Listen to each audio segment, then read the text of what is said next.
চলছে ইপিজেটে নিয়োগ। বর্তমানে আশুলিয়া থানায় শ্রমিক অসন্তোষ চললেও ইপিজেটে লোক নিয়োগ চলছে। দেখুন, অনেক আগ্রহী প্রার্থী এখানে হাজির হয়েছে চাকরি নেওয়ার জন্য। এখান থেকে কিছু লোক নেওয়া হচ্ছে অপারেটর, হেল্পার, কোয়ালিটিতে। যদিও আশুলিয়া থানায় শ্রমিক অসন্তোষের কারণে রাস্তাঘাট বন্ধ হয়ে গেছে। ইপিজেটের সামনে দেখুন, পুরো রাস্তা বন্ধ।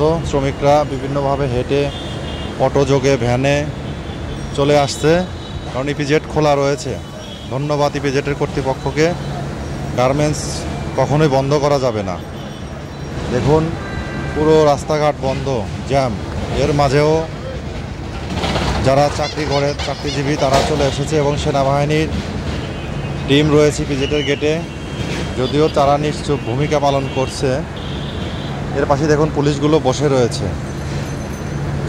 আপনারা চাইলে ইপিজেটের গেটে এসে যোগাযোগ করতে পারেন। ঘরমুখী মানুষগুলো ঢাকা ত্যাগ করে পিকআপে করে বাড়িতে যাচ্ছে। দেখুন, রাস্তা পুরাই ফাঁকা, এক পাশ ভ্যান যোগে মানুষ আসতেছে। ধন্যবাদ, ভালো থাকবেন।